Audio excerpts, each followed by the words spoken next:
Hello，大家好，欢迎来到米娅的塔罗频道。我们今天呢要占卜的主题是你和你心中所想的这个人呢，我们一起来做一个能量的连接，来看一下彼此的感觉，目前是怎么样子的一个情况哦。那如果你们是暧昧的话，是否有机会再更进一步的发展？有没有机会可以在一起呢？那如果你们是分手啊、断联的情况哦，有没有机会可以复合呢？这个是我们今天这个占卜主要想要看的。所以如果你是稳定恋情的朋友，今天这个主题就比较不适合你咯。好，那我们一样哦，桌面上今天呢有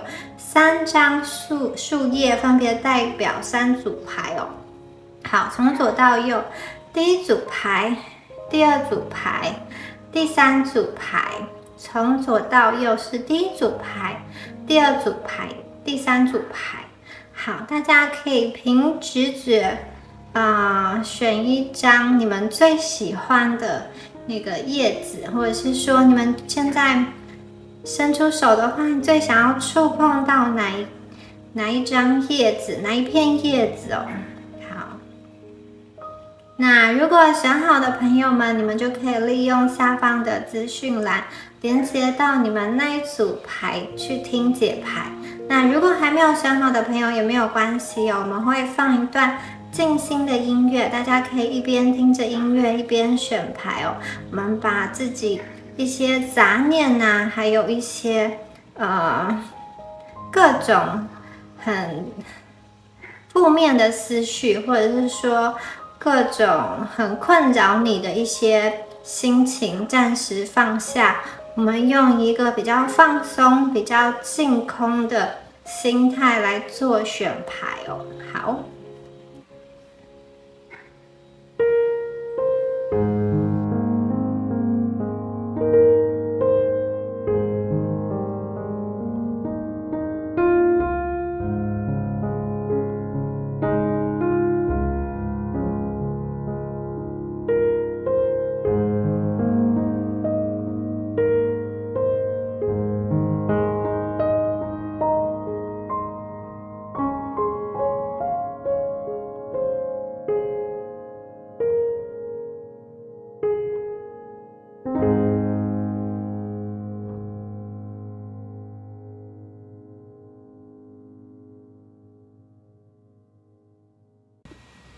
好，第一组的朋友，我们一起来看一下你们的牌哦。第一张月亮牌，宝剑的守护者，又是一张宝剑4哦。权杖10，好，战车，审判。世界牌，死亡，新生。来看一下图卡。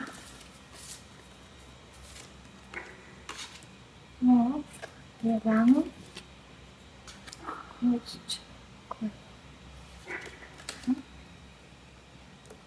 先抽出这些牌。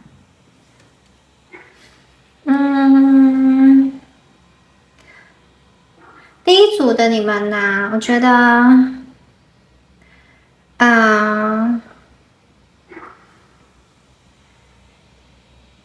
我觉得你们对这个人呢，应该算是，相处没有很久就会蛮喜欢他，有的人甚至是一见钟情，然后也蛮愿意为了这个人付出的。然后你们在这个付出的过程中啊，会想要去改变自己，甚至是配合他，就是你们还蛮愿意在这段感情中投入的。然后对方看起来，我觉得他是一个比较小心跟谨慎的人哦。他做事情的时候考虑蛮多的，就是他要好像想好了很多东西之后啊，他才会踏出他的第一步。就是他要，假设你们是暧昧的关系，我觉得他要进入到一段感情之前，他会想很多很多，他会再三的确认说你们两个的三观是否一致，以及一些生活细节啊是否能够达成共识哦。那我觉得这可能是来自于他过去在感情中有失败的一个感情经验呢，或者是一个感情上的一个创伤哦。我们第一张牌出现的就是月亮牌哦。好，我觉得这个人其实他对你的关心是有的哦，然后这种关系其实是比较微弱的，比较隐蔽的。有的时候你好像觉得若有似无，因为这个月光它并不像是太阳一样这么明亮、很及时，可以给你回馈哦。有的时候你会觉得它好像对你若即若离哦。它其实这个月亮牌下面有很多蘑菇哦，各种不同的蘑菇，它是在阴暗的角落下生长，代表说它对这段关系其实有很多想法，有好的，有不好的，就是它其实会想很多，而且感觉上他认为说目前有一些问题是阻碍在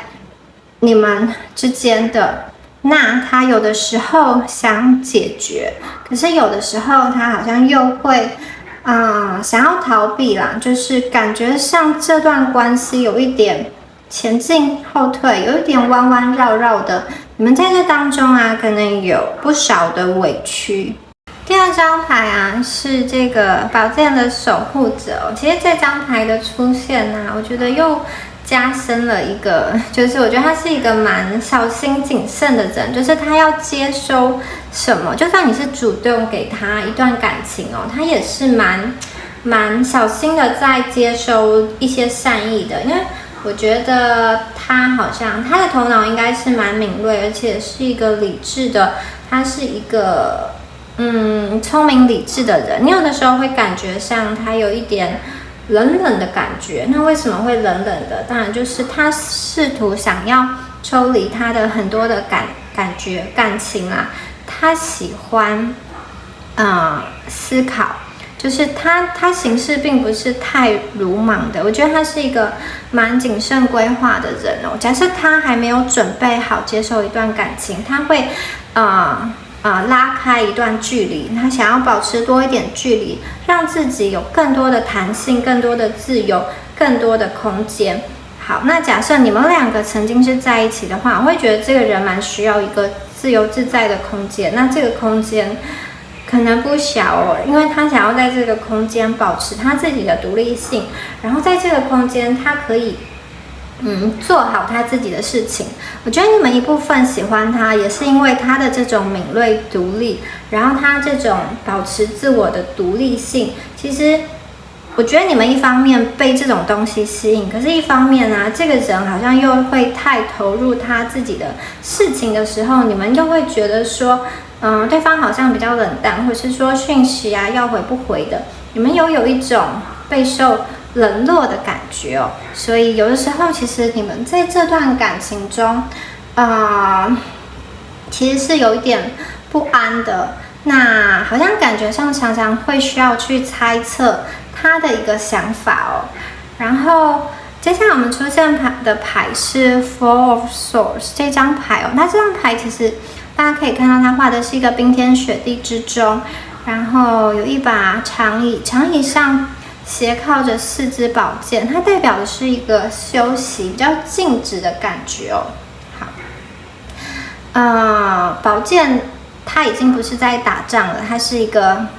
斜靠着休息的状态。那这代表什么呢？我觉得这个人呢，他其实从这3张牌前面这3张牌看起来，这个人在做感情决定的时候，真的是蛮容易反复而且犹豫的。然后他还蛮需要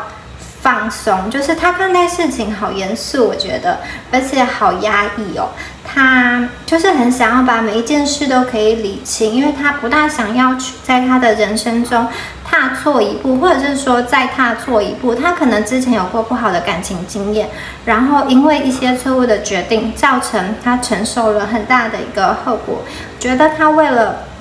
不让自己受伤，他很试图很小心的保护自己哦。然后一方面呢，我觉得他是一个蛮固执的人诶，就是他并不是这么容易让你去知道他的想法的，而且他某一方面有一点武断，就是他认定的事情就是认定了，比较难改变他的想法哦。但是啊，我觉得他其实蛮，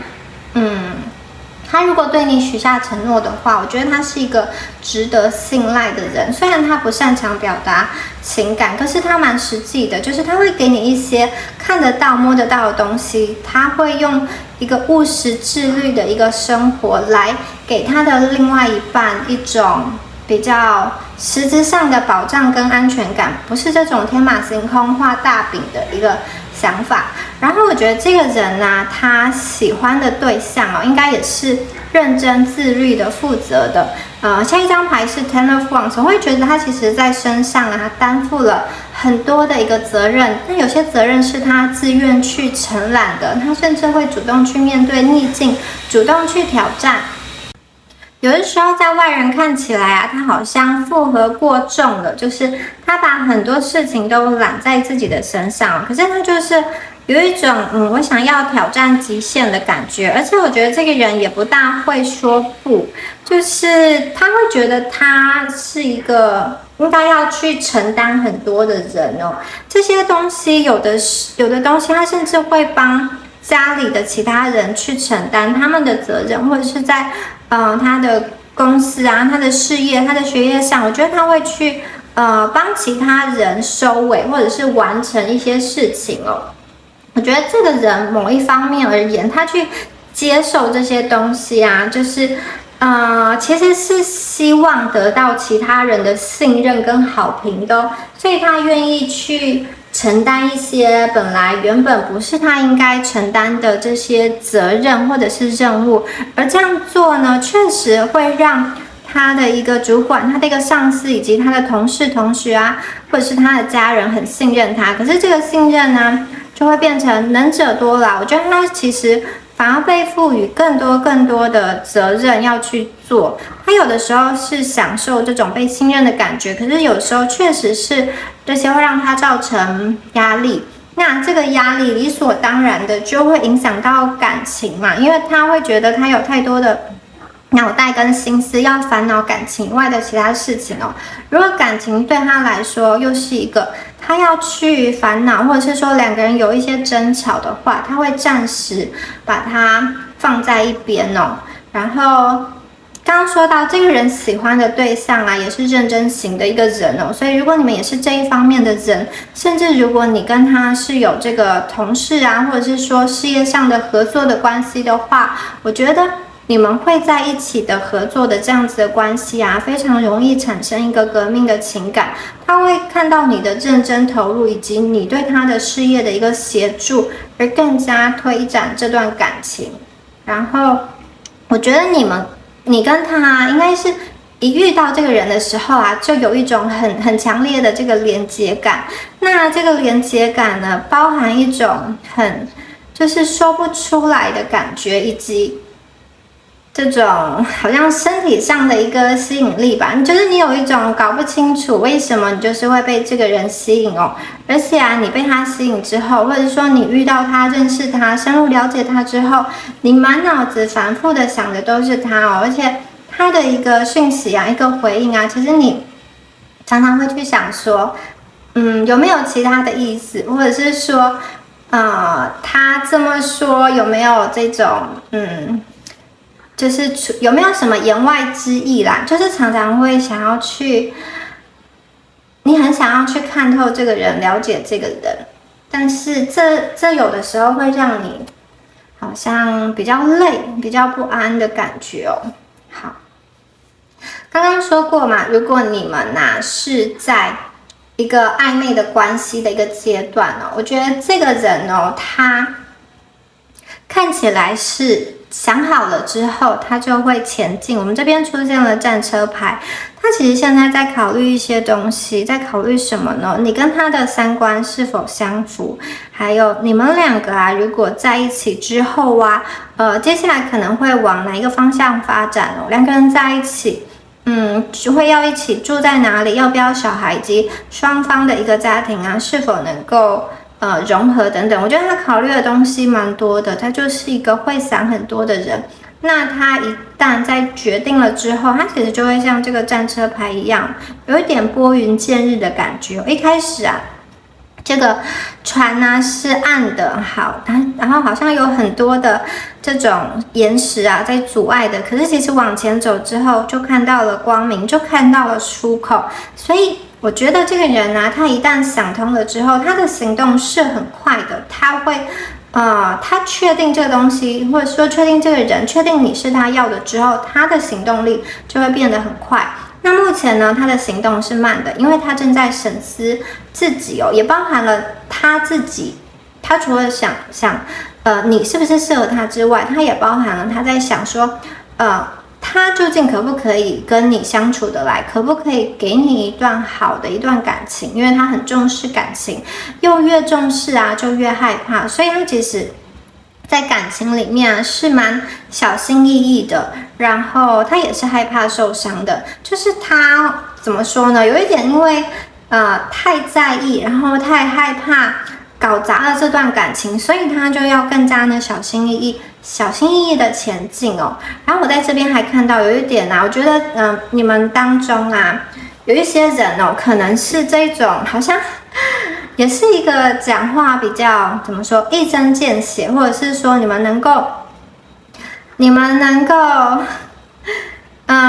跟他互相辩论，或者是说踩到他的痛处，就是你们要吵起架来也是蛮厉害的，然后你们也是能够知道对方的痛点在哪，然后会踩到痛点的这个人哦。那如果是这样子的状况，我觉得他其实内心有一点稍稍的害怕你们，因为这边一直有一个休战的感觉哦。你们可能之前有过激烈的争吵的话，这个人他其实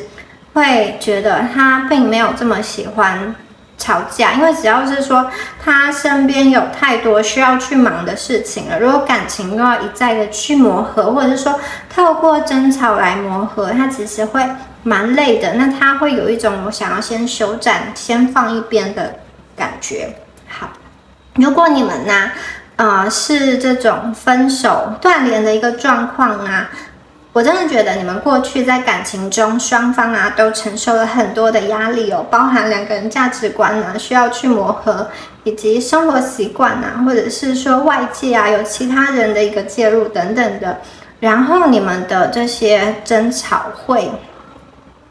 好像争吵的次数越来越多，彼此对彼此累积了越来越多的不满哦，到最后好像日常的各种小事啊，都会成为这个导火线哦。有的时候就会变成说，你们日常中好像冷战啊、热战啊、大吵小吵都会出现。那这个会变成说，对方真的他需要休息，他会需要把各种情绪沉淀下来哦，他必须跟你去拉开距离哦，虽然他内心是蛮不舍的，因为你们给他很多美好的回忆，他也蛮喜欢你们的。可是因为这种距离被拉开，他其实就有一种得到自由的感觉。他觉得哇，我可以松一口气，在我这个一个人的天地里做我自己喜欢的事情，或者是说我去忙碌我自己的事业啊，那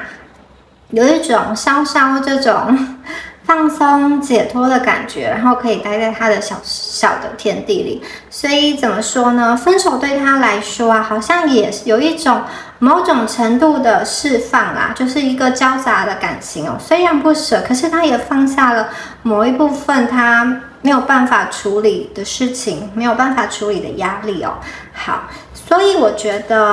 我们接下来看的是这个审判这一张牌哦。好，我觉得审判这张牌的出现啊，其实有代表说，我觉得这段感情会走到现在这个程度啊，特别是分手断联的朋友啊，这段感情会从你们相识啊、相遇啊，以及甜蜜的日子到最后分开破裂，我觉得它是有它的一个原因跟道理存在的，它好像就是你们两个必须要去完成跟经历的一个过程哦，是你们的这种好像因果循环、因缘际会的一个部分哦。那这张牌啊，其实代表着说，内在深处的一个自然的疗愈跟解放的力量，而且这个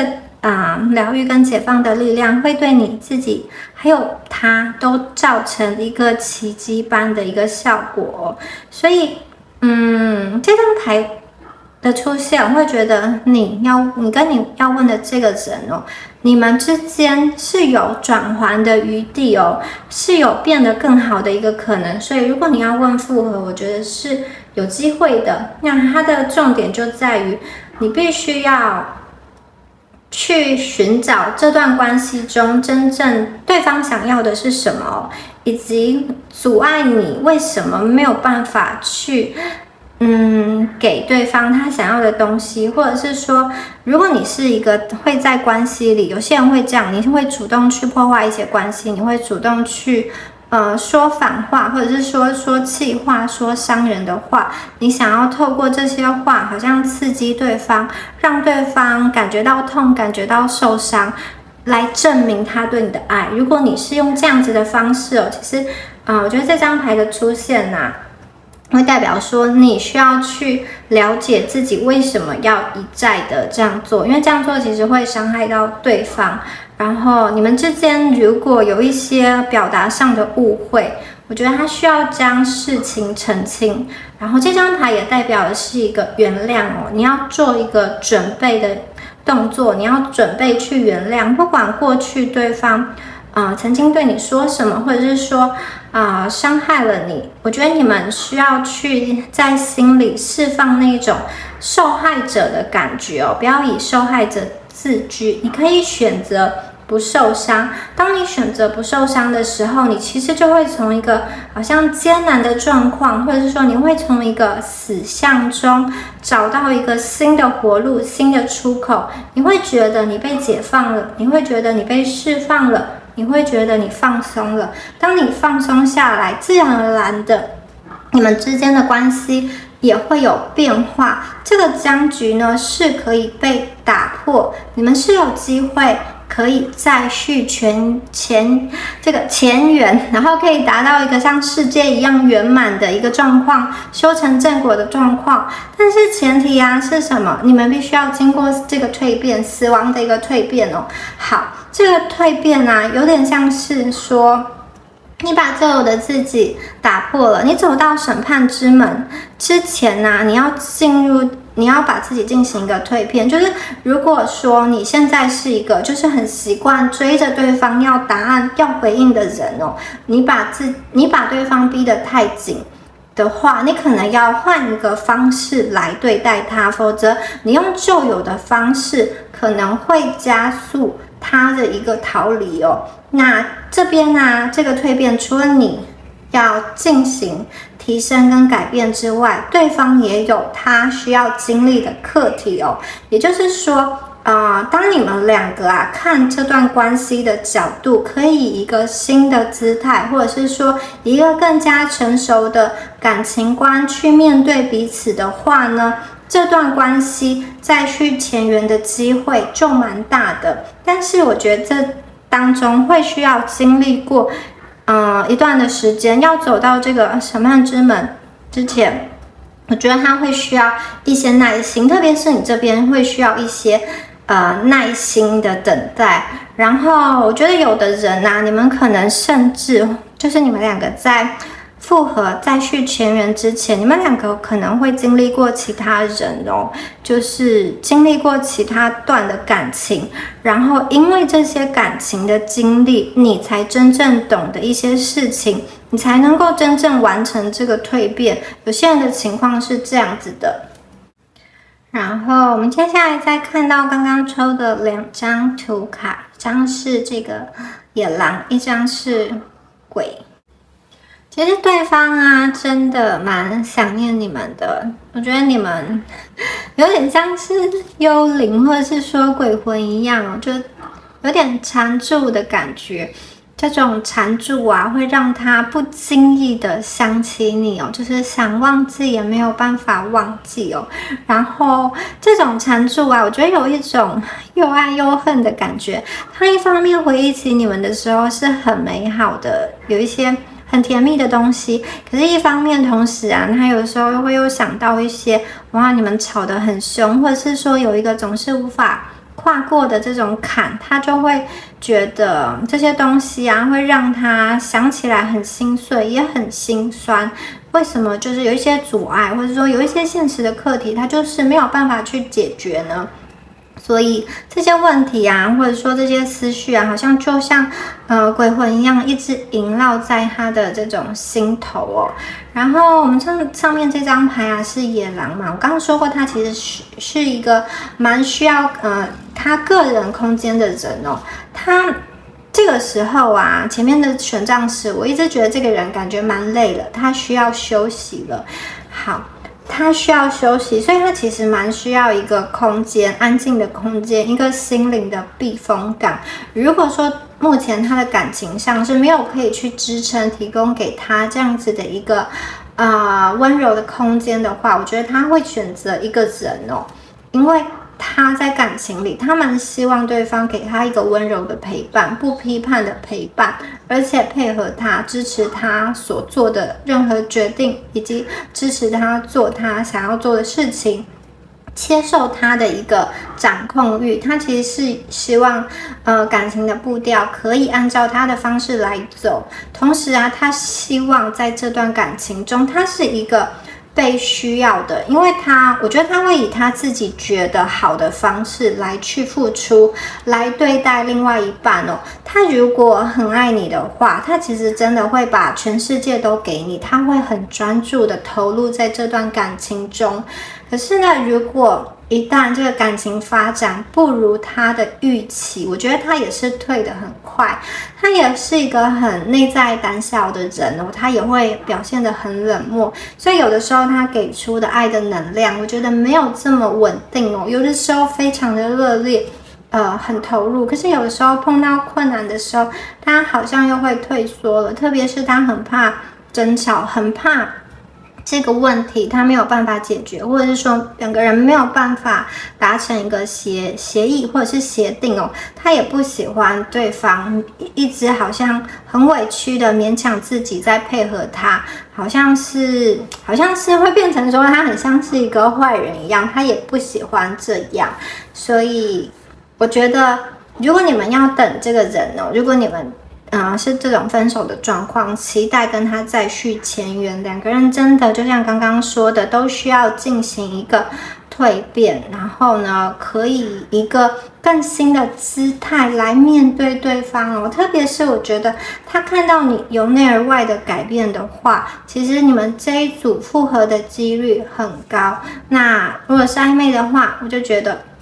这个人他需要一些时间思考，就像刚刚说的，他蛮喜欢自己想事情安静的独处，所以如果他需要休息，他需要安静的时候，你让他思考就好了。等他想清楚了，他其实就会往前走哦。他如果真的确定你们之间是 OK 的，是适合的，他其实会努力的奔向你，会跟你一起规划未来的蓝图，而且他不只是规划，他是要拉着你的手一起经历的。那所以你们必须给他一点时间，让时间去酝酿，让时间给你一个答案，好吗？那你们在这段等待的期间呢，请把重心先放在自己的身上哦。你们可以把那种对他人牺牲的这种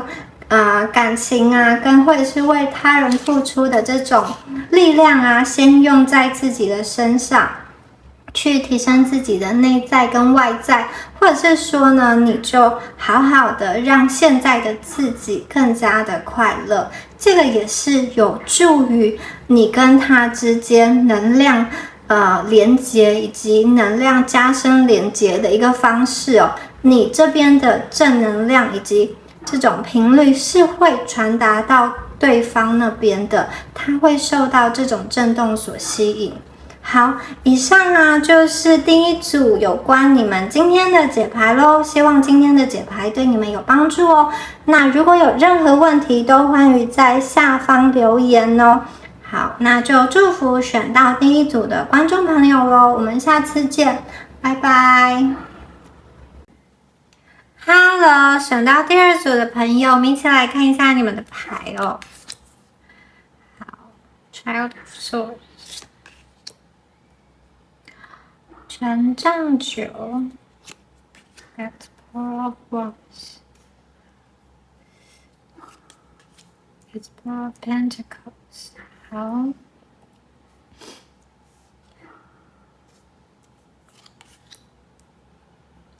愚人牌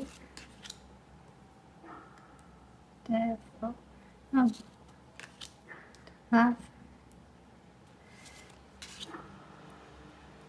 It's for Cups。好，来看一下你们的图卡，强，2，好。你们的牌都抽好了，我们来看一下哦。今天第2组牌，好，我觉得啊，第2组的你们呐，你们今天面对的这个人呐，他好像有时候哦，他是一个，就是他很多心事都不说，或者是说他有一些，不愉快的事，或者是说有一些苦闷，他会藏在心里的。他会觉得说这样做会对彼此的关系比较好，或者是说他其实就是一个比较爱面子、比较硬的人哦。他不会想要把很多自己的脆弱面去暴露出来。那我会觉得说第2组啊，你们今天面对的这个人哦，他好像。我觉得特别是分手断联的朋友啊，你们过去是不是有发生过比较大的一个争执哦，或者是说有一些出现让双方不满意的一个状况哦。我们第1张牌出现的是 Child of Swords， 就是我觉得这个人他好像会某一方面某些时候他觉得这个周遭在这段关系中，他好像是被限制住了，或者是说他会感觉到，有一些敌意。那他的应对方式是比较冷淡的，因为他觉得他自己受到批评，而且他会觉得在这段关系中哦，他好像有一点受到打扰的感觉，就是他觉得，这段关系中好像有一些误解哦，就是你看到的他，你想象的他并不是真的他，或者是说他看到的你想象的你并不是真正的你。我觉得从这张牌中啊，有一个要换位思考，就是这只乌鸦它其实是低着头去看待他身后的这支宝剑，宝剑其实代表的是一个冷静的智慧哦，一个清晰的判断哦。它代表说，换位思考。他本来应该是抬头看，可是他现在是低着头看，然后是从他的2腿之间啊去看待这支宝剑的。这个代表说，其实我觉得你们2个在关系中好像必须要站在对方的立场去想哦。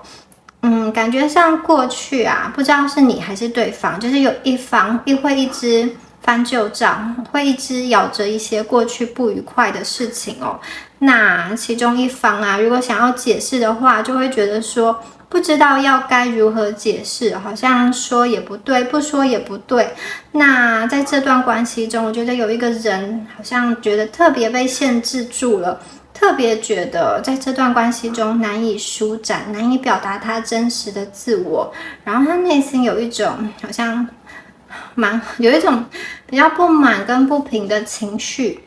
不知道你们是哪一方觉得自己在这段关系中没有那么的自由，好像必须去迁就对方。然后我们第2张牌出现的是 Nine of Wands。哇，我觉得这张牌啊，有一种比较防卫的姿态。为什么会防卫呢？我觉得这个人他的内在小孩好像被烫伤了，他会需要好好的保护中间这一朵玫瑰，很脆弱的这个玫瑰，他的心哦，所以他现在好像有一些比较内向的感觉，面对感情，因为好像你们在沟通上并不是很顺畅因为不是很顺畅，会变成说两个人在关系中都会比较没有办法去站在对方的立场想，然后有一种忍耐，或者是说彼此猜忌的感觉，让这段关系饱受磨难，很辛苦我觉得不管是你或者是他都有这种辛苦的感觉，然后对方又是一个有苦不会说出口的一个个性，他很多事情其实都会闷在心里，因为他觉得这样子可能对彼此的关系会比较好，或者是说他自己也是一个蛮爱面子的人，他不大习惯把自己脆弱的一面暴露出来，所以他可能会选择一个关闭把自己的那扇心门给关起来。而且我觉得他在关系中有的时候会觉得他受到了挑战，或者是说受到了威胁，这个威胁并不见得是说你们真的说什么话来威胁他，但是我觉得他是一个蛮敏感的人，就是如果你的言语有一些地方刺痛了他旧有的一个伤口，他其实就会把自己封闭起来，他并不是一个这么容易敞开自己，完全打开自己进入亲密关系的人所以某些时候他其实是抗拒交出他真实的内在他会想要保护自己，因为其实真实的他包含了很多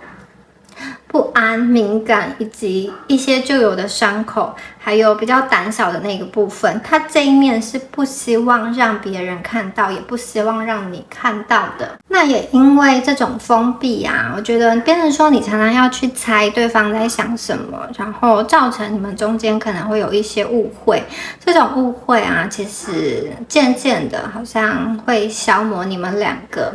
彼此之间的一个缘分。然后我觉得如果这一组的人你们是一个比较暧昧的一个状况我会觉得其实这个人一看到你的时候就会觉得其实你们很像这个小兔子一样你们有一种惹人怜爱的感觉那这种惹人怜爱特别是出现在你们这种为别人付出，或者是说有一点单纯，这边还出现了愚者牌，我觉得某一方面在他眼中的你们是一个比较单纯、内心很纯净的人，有的时候好像对别人有一点不设防，就是容易被骗，容易被欺负，或者是有的时候太过信任朋友反而被陷害，这种都有可能。他觉得你们这种面对世界的单纯跟纯真很可爱，然后也蛮需要被保护的。一开始他遇到你们就是觉得你们像小兔子惹人怜爱，他很想要亲近你跟保护你。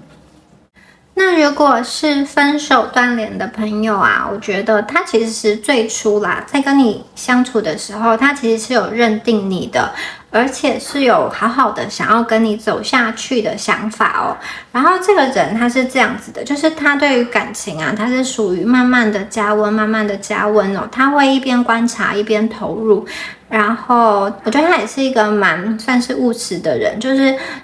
除非他确定这个人是未来要跟他走下去，走得长长久久的，就是他认定了这个人，他才会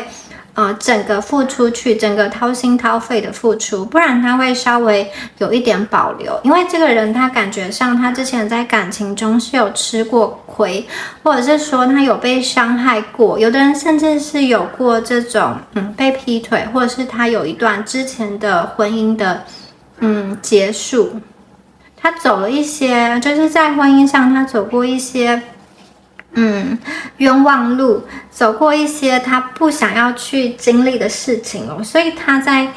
感情上会有所保留，因为他不想要再重蹈覆辙。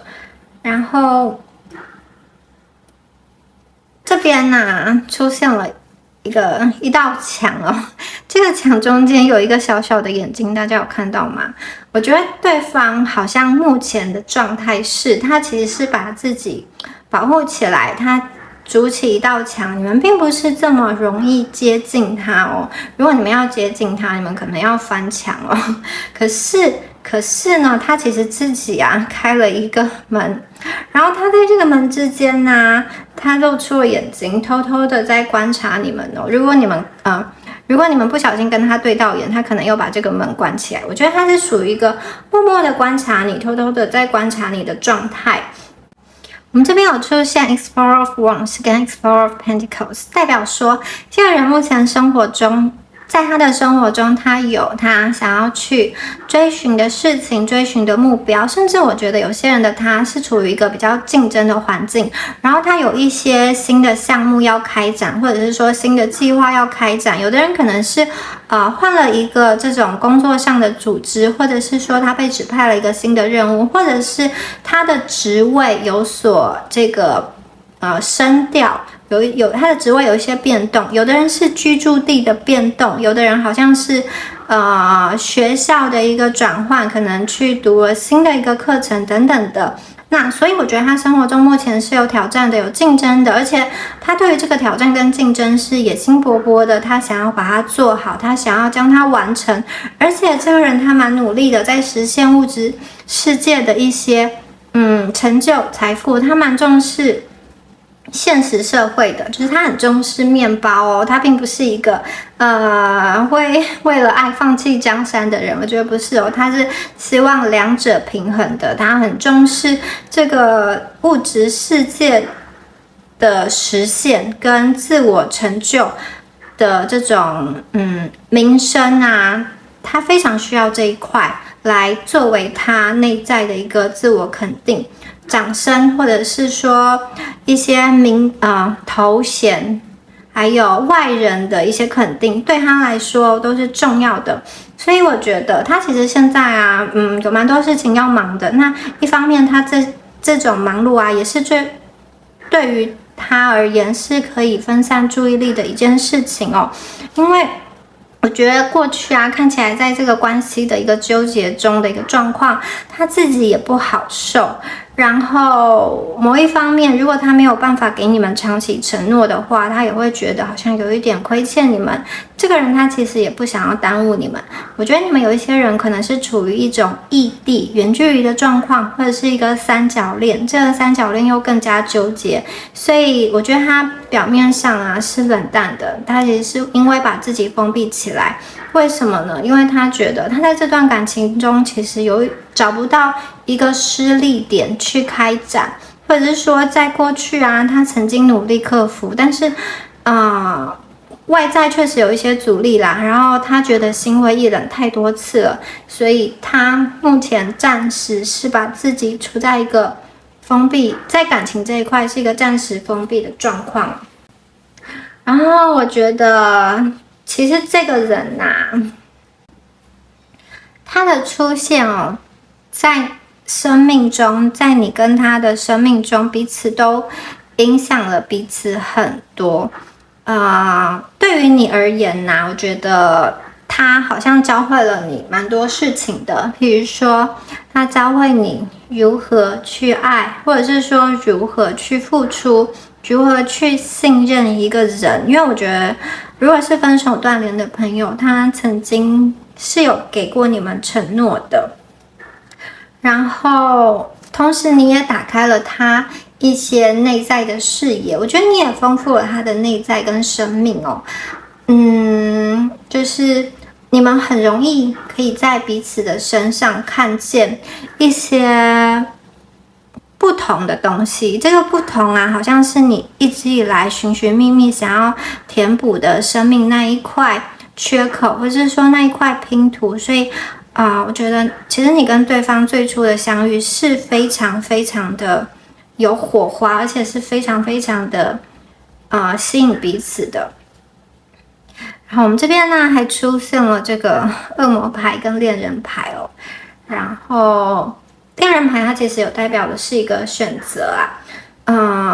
这个人他可能生命中有很多的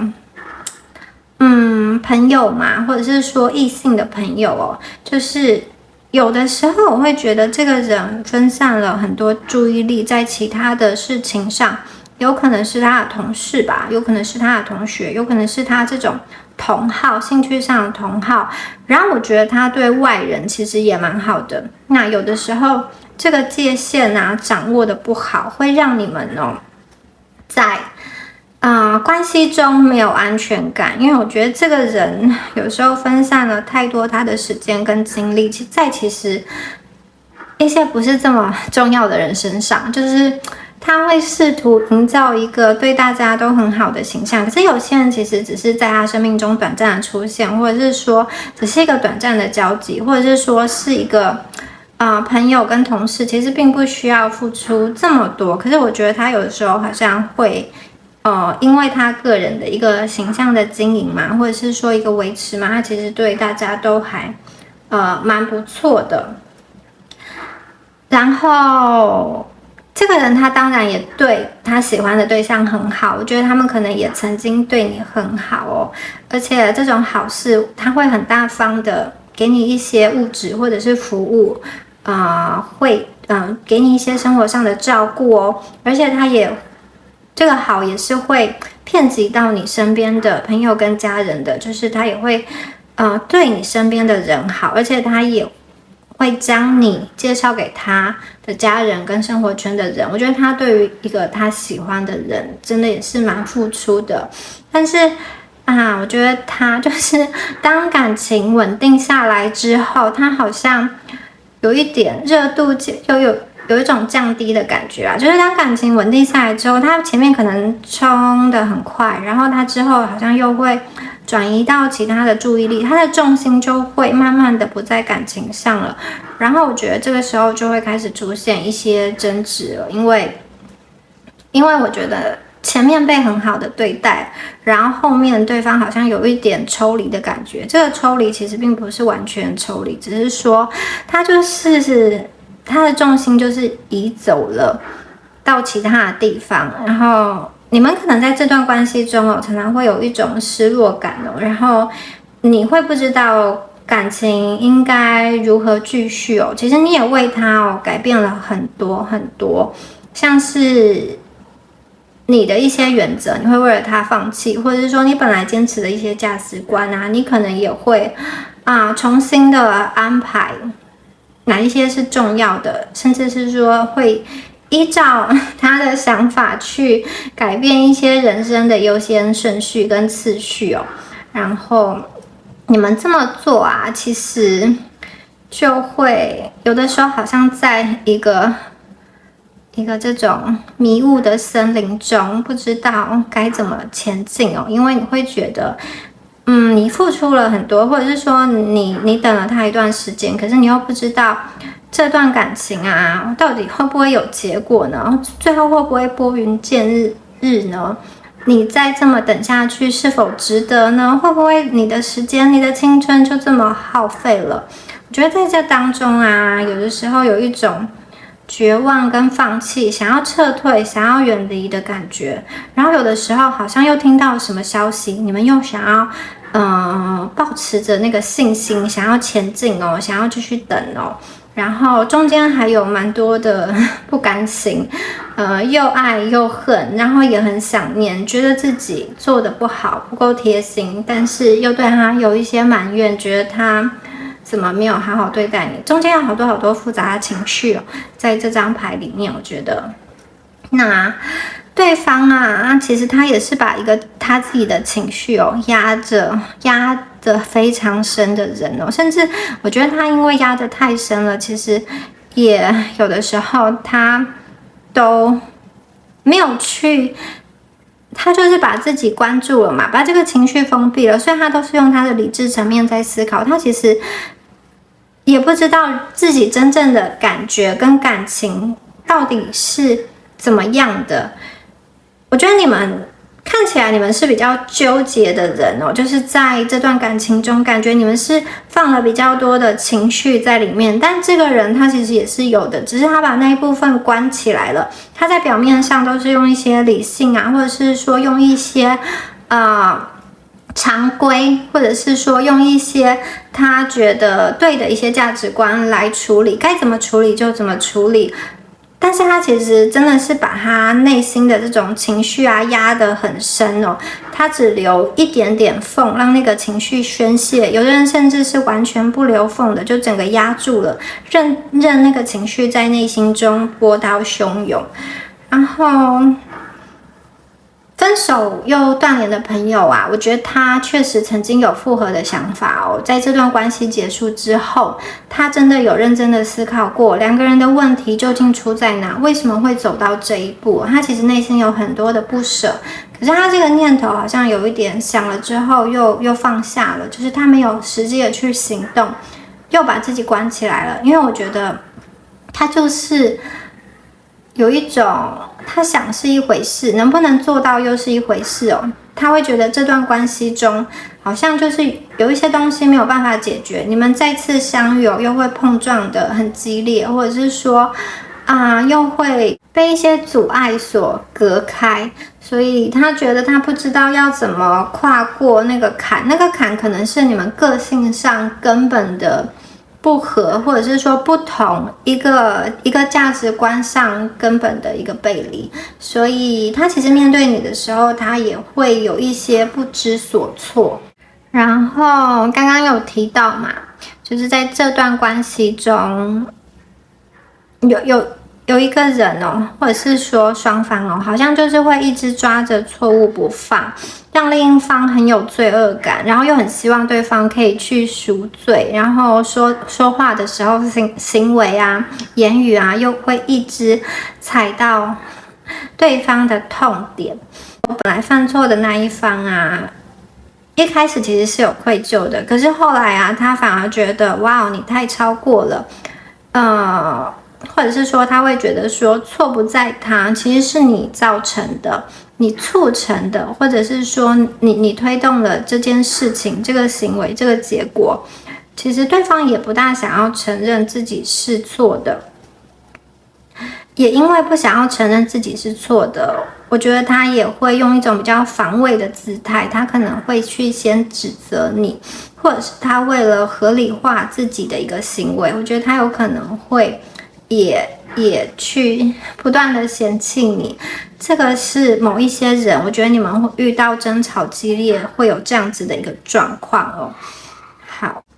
如果是暧昧的朋友啊，我觉得他目前的状态是比较封闭的，所以如果你要他赶快展开行动的话，我觉得目前他可能这个行动力比较没有这么强，可是他绝对是在关注你的。我觉得他可能会看你的这个社群软体，或者是说透过朋友的得知你的消息，他用他的方式来观察你，关注你的一个讯息哦。那他目前呢，如果是暧昧的状况的话，我觉得他对于这段感情哦，比较随缘，比较顺其自然。他观察你的同时，他也顺着当下的心情去发展。也就是说如果他身边出现了令他感兴趣的事情，或者是说人，我觉得他也会去追寻。有可能是他投入了某一项兴趣中，或者是说如果他身边出现了其他吸引他的一个朋友他也会去试试看哦，他也会去发展哦。当然这个试试看不一定会成功嘛，因为他也是一个蛮小心谨慎的人，我觉得他对于伴侣也是有一定的要求的，所以他就是抱持着一个随缘多认识朋友的一个情况，他也会去接触他身边有可能发展的一个缘分。那你们有没有机会在一起呢？我觉得是有的哦，因为你们两个之间是有缘分在的，然后这个缘分的牵引必须要你去发光。也就是说我觉得最初你吸引他的地方就是你有一种像是一个很温暖又惹人怜爱的感觉。他会想要去亲近你，他觉得是很舒服而且没有压力的。那你们必须要知道你们自己的优点在哪里，就是不要失去自信哦，不要在他面前好像就是自我暗淡一样。我觉得他在这个观察你的过程中，其实你的这个乐观，或者是说你的认真负责，或者是说你对于你自己生活的一个踏实跟追寻，其实是很吸引他的。我觉得是有的哦，因为你们两个之间是有缘分在的，然后这个缘分的牵引啊，必须要你去发光。也就是说啊，我觉得最初你吸引他的地方啊，就是你有一种像是一个很温暖又惹人怜爱的感觉。他会想要去亲近你，他觉得是很舒服而且没有压力的。那你们必须要知道你们自己的优点在哪里，就是不要失去自信哦，不要在他面前好像就是自我暗淡一样。我觉得他在这个观察你的过程中，其实你的这个乐观，或者是说你的认真负责，或者是说你对于你自己生活的一个踏实跟追寻，其实是很吸引他的。可是他在抉择的时候，他其实因为我在这边有看到有人是一些三角关系，或者是说暧昧的朋友，他其实是有其他的选择的，就是他假设要选择你哦，他其实是要放弃其他人或者是其他事情嘛，或者是说他要去改变他生活环境中的某一个现况，去来接近你、靠近你，也有可能是这个居住地的一个迁移哦，或者是他需要去克服某一项困难才能够接近你，所以我觉得暧昧的朋友他在评估哦，就是你值不值得他做了这些牺牲，就是他选择这个，他最后选择你到底是正不正确呢？所以他会一边观察你，其实也一边在顺其自然的发展他身边的一个缘分。但是我觉得你们是有机会在一起的，只要你不要刚刚说过，你不要自己灭了自己的自信，不要自己灭了自己的光。记住你最初是怎么样吸引他的，他其实很喜欢你们身上那个闪亮的特质哦，那种单纯的纯净的灵魂，那种充满智慧的一个内在哦。他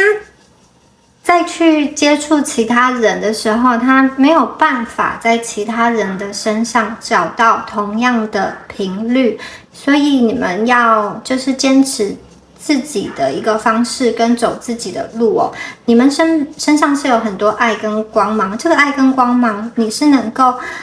散发出去给一些比较缺乏温暖的人。这一点呢，是他非常应该说非常吸引他的一部分，所以你们要就是我觉得你们就是做好自己，然后持续把自己的优点发光发热，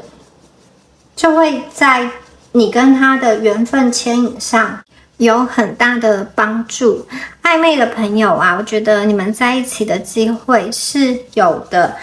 要看你们如何掌握。我觉得你们确实是有机会产生一个火花，然后两个人要如何掌握，以及如何延续这个缘分，要让这个缘分走得多远多长，都是看你们两个之后的一个互动。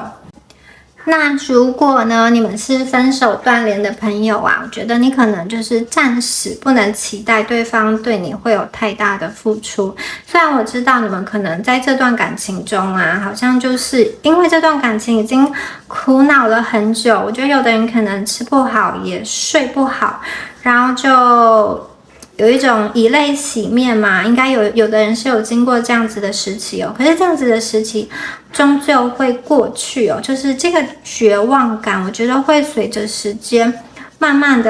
的被消磨。对方其实一直都有默默的观察你跟注意你，甚至他常常不经意的在想到你哦。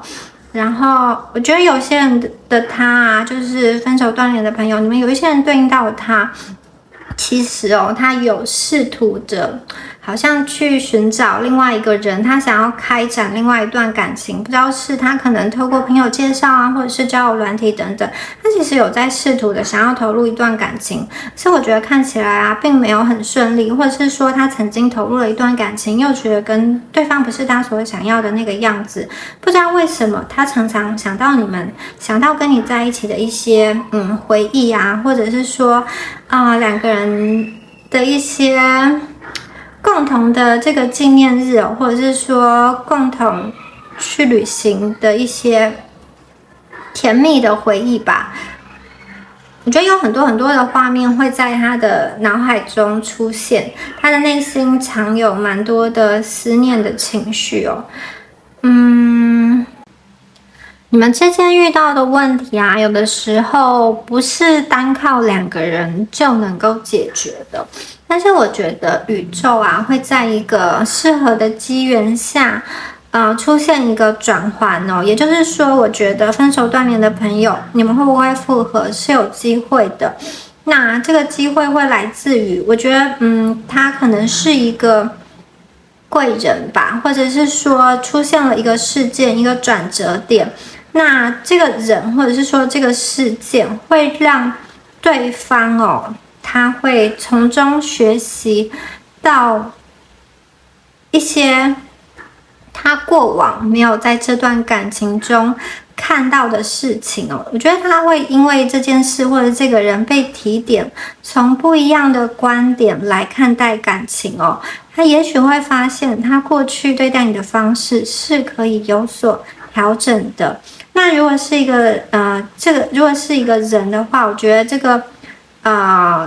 第三方啊，是一个他能够幸福的人，一个能够信任的人，然后会透过一些比较技巧的方式去引导他，或者是说可能是他的一个朋友分享他自己的感情经历，他从中看见了自己在过往感情中的一个盲点哦。那我觉得这个真的是需要因缘，然后要等到适合的时机点才会发生。因为我觉得你们面对的这个人，这个对方，他并不是一个会很喜欢透露自己隐私的人，他不会把自己感情上的一些挫败或者是细节很摊开来讲哦。所以我觉得其实真正他的朋友啊，或者是说他的家人也不清楚他在感情上发生的一些事情哦。所以我觉得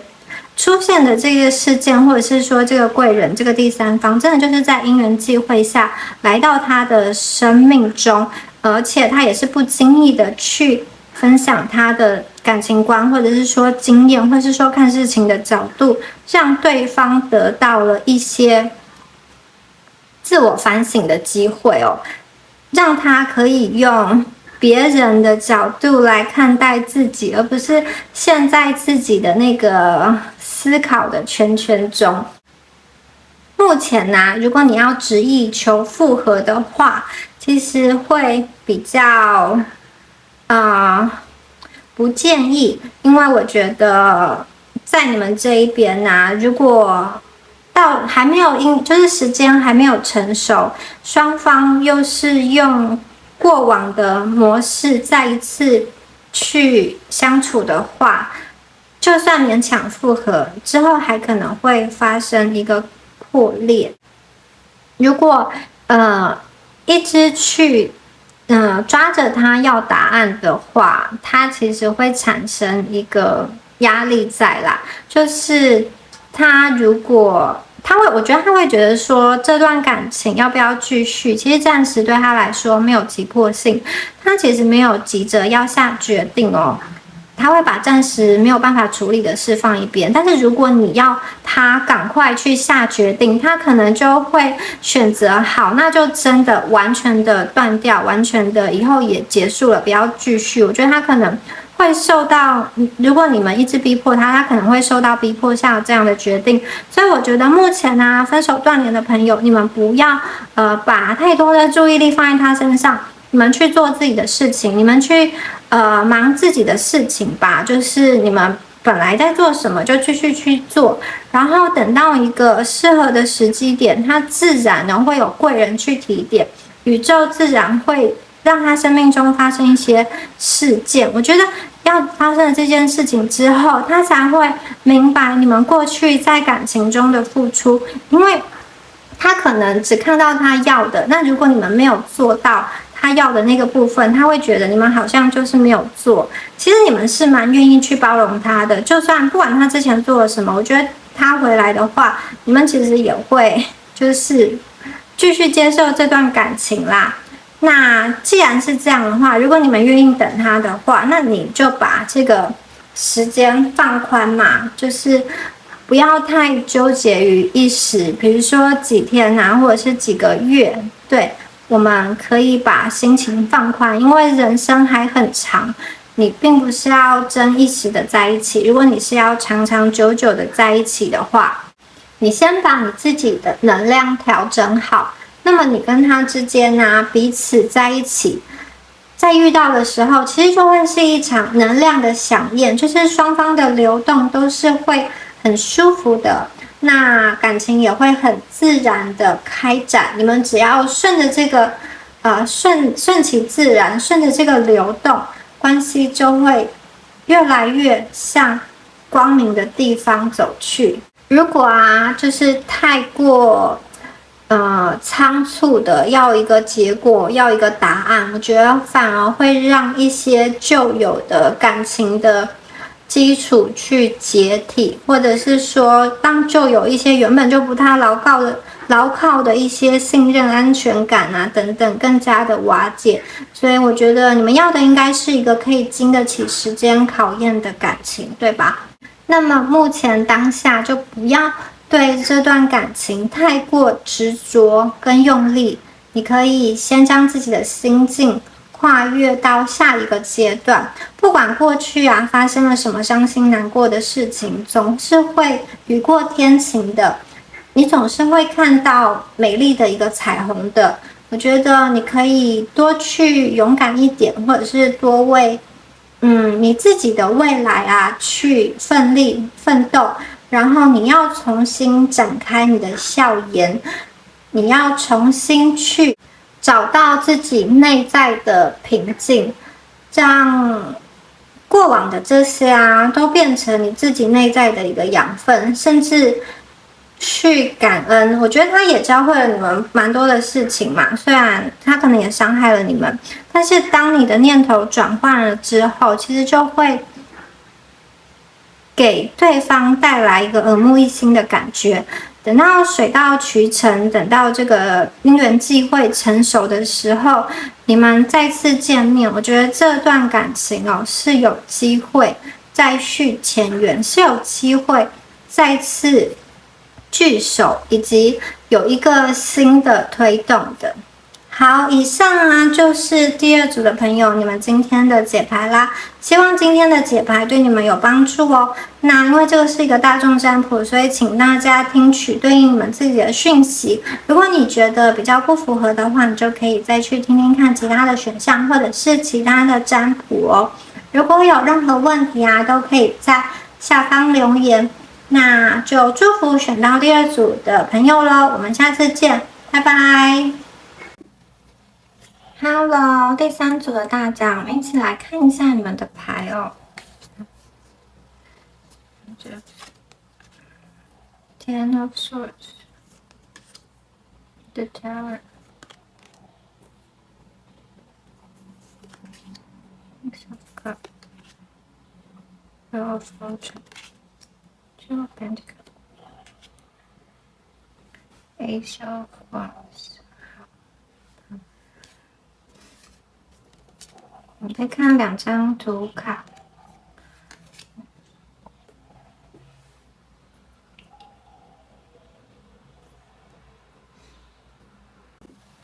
好，第三组的朋友啊，我觉得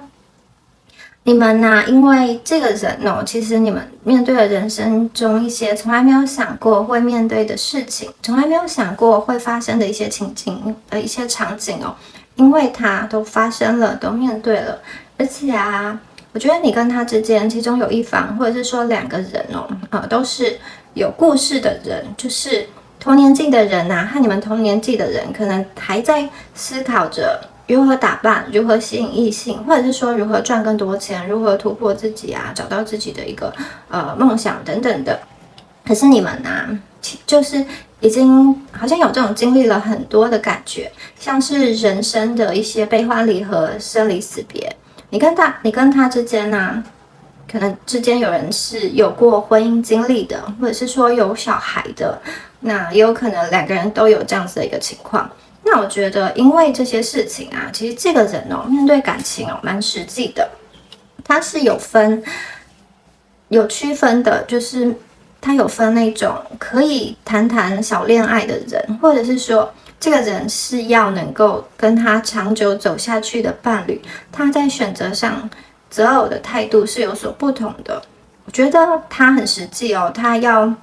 选择可以跟他长长久久修成正果的伴侣，必然是对他人生有帮助、能够加值的人，特别是可以为他的人生带来1+1大于2的一个效益。我在这边有看到啊，他有这个皇帝牌哦，开了很红的这个罂粟花。好，这个人皇帝嘛，就是一个紫微星，紫微星坐命，所以他其实很爱面子，而且他的另外一半也要让他有面子，条件不能差。我觉得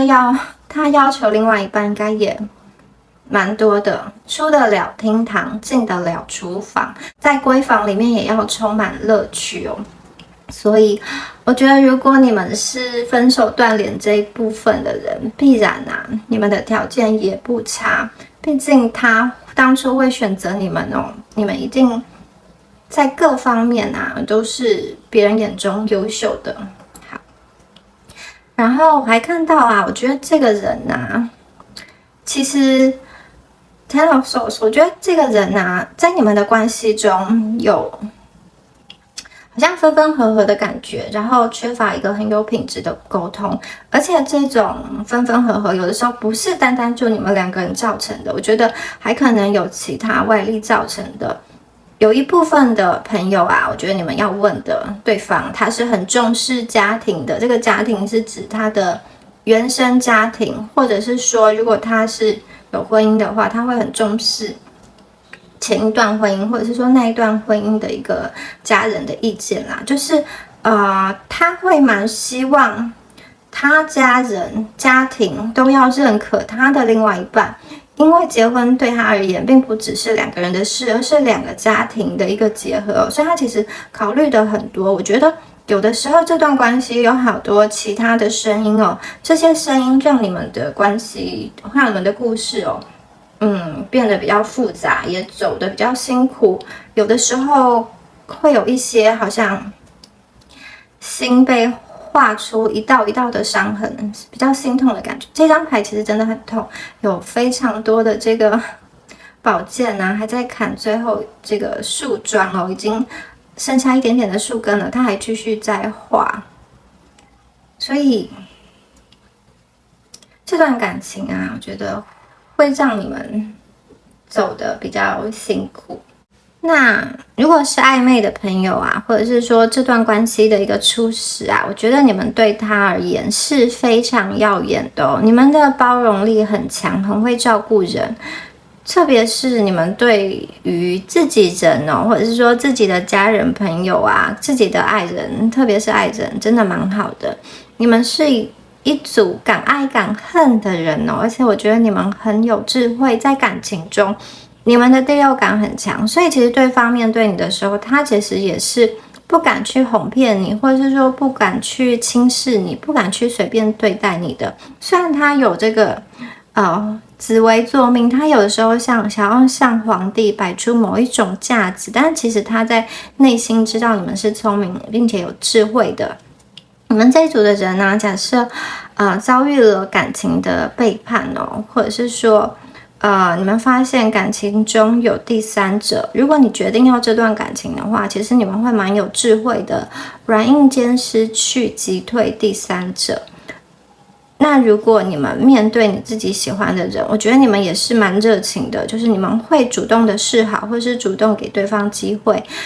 特别是用自己一个很独特的魅力、独特的方式去吸引对方、迷惑对方，最终啊，你会融化对方的心。所以我觉得第3组的你们啊，真的也是蛮优秀的一群人。就是你跟他有点像是强跟强啦，你们2个人都条件蛮不错的，然后能量都是蛮对等的。但是有的时候这个人啊，我就觉得他其实有的时候碰到跟他一个相同的能量哦，他其实会觉得他没有办法在这段感情中去掌握、去控制吧。他其实有的时候会想要去找一个比他弱很多的人，让他完全满足他的这个皇帝的一个欲望跟权利，但是他内心哦，其实他又不是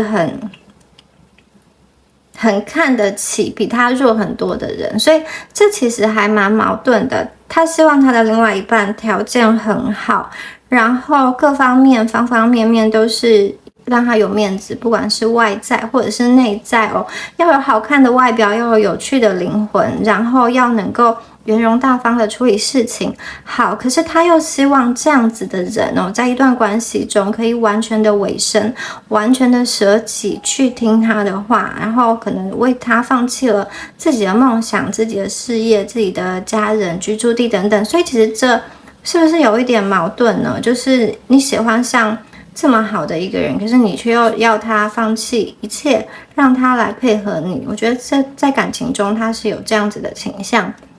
然后我这边看到你们当中啊，如果是不管是暧昧或者是分手断联，我觉得你们可能曾经有发生过一次事件哦，这个事件可能是突如其来的一个争吵，或者是一个外力，也有可能有的人是因为疫情造成你们这段感情的一个崩解哦。那这个崩解会让你们的联系好像慢慢的由热转冷，就是转淡啦。这种感觉是一个突如其来的事件哦，有的人好像是突然发现了一些不忠的讯息，或者是突然起了很严重的争执，或者是突然因为外力你们没有办法很常见面了，然后这种东西啊，感情的基础啊被动摇了，就是根基没有这么稳固了，所以很多的猜忌、很多的不安就会油然而生。如果啊是暧昧的朋友啊，我觉得你此刻面对的这个人啊，他会有一点心浮气躁，你们是真的蛮吸引他的，他也对你们很有兴趣，我觉得他会慢慢的在接近你们哦。不过这个人哦，他好像就是你对他而言啊，是一个很特别的一个存在哦。但是如果他此时此刻，他因为现实的一些外力，或者是说因为现实的考量，他没有办法给你一个长久的承诺的话，我觉得他会暂时对这段感情冷处理。好，我觉得有些人啊，你们当中面临的是一个三角的关系，那因为这个人他可能本身已经有一段关系了，所以他没有办法给你长长久久的承诺，所以这个时候假设你们是这种情况的话，我会觉得目前啊，对方可能会冷处理，就是他看起来牌面上看起来他好像没有要去结束他原先的关系跟你们在一起，至少目前啊，他可能不会很快的去处理这一段复杂的故事。好，那如果你们是暧昧，但是2个人都是单身的情况下，我觉得他真的是对你们有兴趣的，而且啊，他有试着要跟你们更接近一点哦。不过这个人啊，他也知道感情是排他的，就是如果他选择了一个人，他就必须要去排除其他的机会，然后必须说他有一点自认为条件很好，他可能条件也真的蛮不错的，所以他其实会方方面面的评估你们是不是他心中所想要的，或者是说各方面是不是都是有符合他的某一个条件跟标准哦。以及如果接下来你们要走入婚姻、建立家庭，他势必要放弃的更多。那你值不值得他放弃那么多呢？我觉得他会去评估这些，但他的心里最深层的地方，他其实是有一个计算机，他是有一个算盘的，或是说他是有一个清单的。好，他会一边接近你们，一边在评估这些事情。然后你们有没有机会在一起呢？我觉得当他自己把这些东西评估完之后，他自然而然就会下决定了。好，那如果你们是分手断联的朋友的话，会觉得说这个人呢，他其实现在他有他自己的新生活，就是他的生活中有很多五光十色的东西，好像正在吸引着他，然后他身边其实也出现了一些潜在的一个对象，潜在可以发展的对象。不过我觉得因为这个人本身在感情上，至少说此刻他是一个比较重视实际面，或者说比较重视利益的人其实围绕在他的身边，他比较容易吸引到同类型的人。就是如果他在目前去发展感情的话，那个人和他的一个结合，必然也是看重他身上的某一些价值因为某一些价值可以给自己带来好处，所以才会去选择跟他结合。就是在这里面，并不是这么真的有情有义，所以我觉得如果他现在建立了感情，可能也不会说真的很长久。这个人他的重心跟目光暂时是放在他眼前的这个道路上。如果要说复合的话，我会觉得目前从牌面上看起来，短时间他比较没有这个想法。然后我觉得其实你跟他之间这段关系你们好像一开始就知道这段关系是一个有期限的，就是当你们相遇的那一天就已经预示了感情消亡以及结束的那个时刻。我不知道为什么你们当中应该有人其实心里好像隐约可以感觉得到这段感情好像会有